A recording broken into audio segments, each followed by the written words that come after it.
comme l'abandon, comme l'édredon mollasse des regrets. Toi aussi, écoute, je n'ai plus de patience et tout de suite. Quiconque passe, qu'il m'écoute, c'est ainsi. Je parlerai comme ça vient, j'implorerai, misquine, piteuse, hargneuse, je ferai la pleureuse, la hideuse, j'y mettrai tout le pathétique drame et tragédie et le sang à la cerne des mots. Comme un rimel après les pleurs. Dégoulinant, dégoûtant. Et j'appuierai le trait. Ah, mais au fait, je n'ai pas inventé le drame. Ah, le drame! Oh mon Dieu, ni la tragédie. La tragédie. Et le trait de l'épouvante et du dégoût. Et les épées assez dans la chair des hommes, et je ne suis pour rien. Ma prière, voilà comment commence Ma prière, voilà comment commence ma prière.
Comme un mouchoir par mégarde de ton beau caniveau. Je crache sur celui qui fait d'un corps de femme une chair ouverte.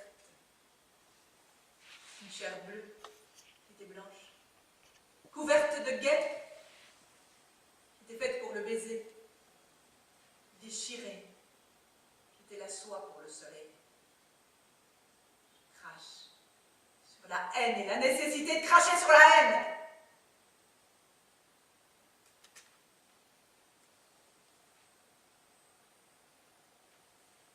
Homme de guerre, je te regarde. Regarde-moi. Je te dis, regarde-moi. Tu ne seras pas qui je suis, ni d'où je viens. Tu n'en es plus la mémoire. Plus de place pour la mémoire. Mon esprit est tout entier occupé à forger la sentence de ma colère. Soudain, si je veux comprendre, tout de même, Je suis celle qui essaye de comprendre par la colère, comme la cascade comprend la roche par la colère. Il me faut ce courage d'effacer en moi l'effet de la douceur, tout souvenir de la douceur.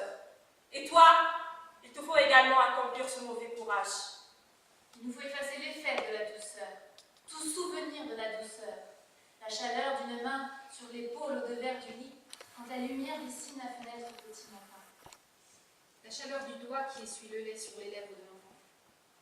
La chaleur du front qui cherche la maison bâtie sous les selles. La chaleur d'une table où s'échangent les sourires comme un vin clair. Tandis que le jardin, derrière la porte qui tremble, monte de fleurs blondes, parfumées, sensuelles, comme la flamme des cheminées. La chaleur de la pensée et du doux frais. La chaleur des années et la rémission du soleil dans l'hiver. Il nous faut la colère, je dis. La colère brutale, Plus rapide que la balle de fusil, plus torturante que l'électricité dans la bouche. Plus cruelle et plus définitive que la cruauté des haches au poignet. Les haches. Écoute, Smeni. Listen. J'étais fille, près de trois oliviers. Ou là-bas, plus loin, près du chêne qui ne tremble pas dans la flambée ocre de l'automne. Ma vie était de sable et de pierres sèches. Ou bien je courais en langue de fontaine sur les terrains de bruyère, ou bien j'allais chercher la neige dans le seau pour le chauffer au feu jaune de lac. Et je mettais dans la bassine de l'eau bouillante, encore blanche, comme si elle se souvenait de la neige. Et grand-mère y baignait ses pieds fragiles. J'ai grandi sous les trois oliviers. L'olivier de Nassim le paysan, l'olivier de Farida Safi, l'olivier noir, le troisième, l'arbre de l'exil. J'ai grandi avec les parfums du basilic et les contes bleus des débuts des temps.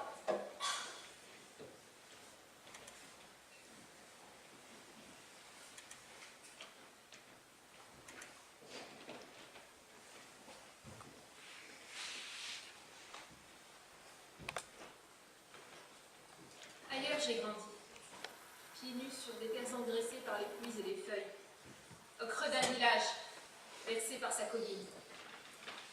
La première à confesse et la première à rouler avec les garçons derrière les ronces.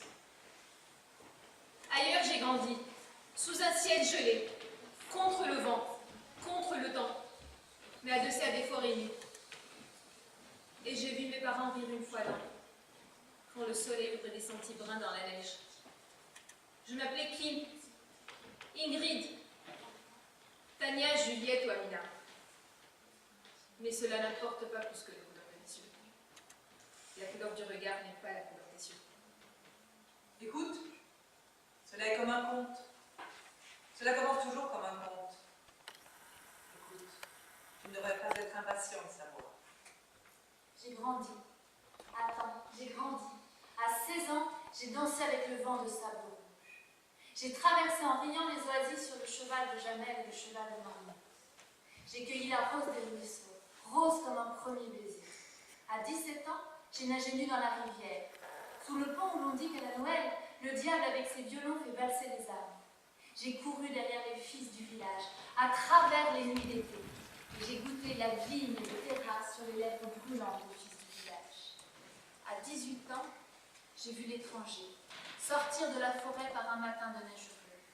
Il a porté mon seau de neige, il a chauffé dans l'âtre et a lavé les pieds fragiles de grand-mère. Avec mon père, il a refait le toit de la maison. Il a demandé mes lèvres pour salaire. Et je n'ai pas baissé les yeux. Écoute, j'étais fille nubile. Et ma vie était posée comme un soleil sur l'horizon, un doigt sur une joue. À peine qu'il effleure pour évoquer la saveur, je croyais ce qu'il faut croire. Instruite pourtant du malheur par la perte d'un seul de tes cheveux, mon père. Par le seul événement de la pierre glissant, mais je croyais ce qu'il faut croire. Parce qu'il y avait les trois oliviers. la douceur sur la peau des collines, et l'étranger qui demandait mes lèvres.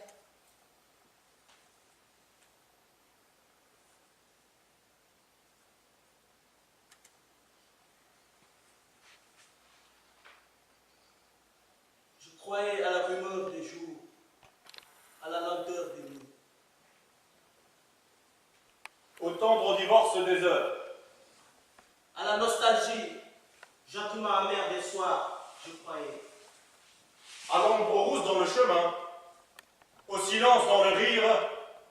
À la force bruissante des légendes. Au chaud, au froid, à la soif, à la faim, au vent, au chagrin, à la branche, à l'ennui, au parfum, à l'orage, à ce qui paraît et disparaît. Bref, à toutes ces petites choses humaines et qui sont humaines, inutiles bien sûr, mais qui ne demandent qu'à l'homme que d'être à son métier de vivre, sans hausser le ton et sans hausser la garde. Je croyais ce qu'il fallait croire. Cela commence toujours ainsi, toujours pareil. L'évangile des apparences. Et puis, le bruit est venu. Un tremblement sourd et lointain sous la terre, et les feuilles ont tremblé aux arbres, et quelque chose a chanté faux, soudain, dans la voie des rivières. Et la neige molle et grasse des fêtes se prenait aux cheveux. Ça a duré des mois, des années peut-être. Un malaise douteux, un distinct, quand le muscle du cœur fait entendre son effort qui devrait se taire. Et le bruit est venu par toute la terre. On a entendu le pas des hommes. Et c'est un terrible symptôme, n'est-ce pas?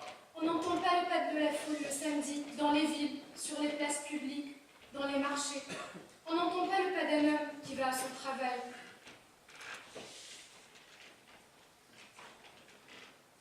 Et quand un homme court vers ce qu'il aime, c'est son souffle qu'on entend. Mais quand la foule des guerriers se met en chemin, ce ne sont pas d'abord qu'on entend, ce ne sont pas tes martels. Oui, les coups du marteau sur la terre, le pas qui frappe et qui dit je suis là, je suis partout. Et comme les bêtes qui sont êtres humains venir l'incendie, chacun a surmonté en lui l'écho sourd de ce pas. Pas d'histoire, tout le monde c'est cela, tout le monde. Même le moins nouveau-né en a la mémoire.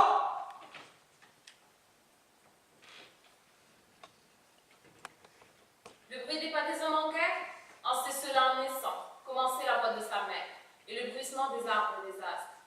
Ah, le petit tam-tam qu'elle fait la mort qui se prépare dans le silence de vie.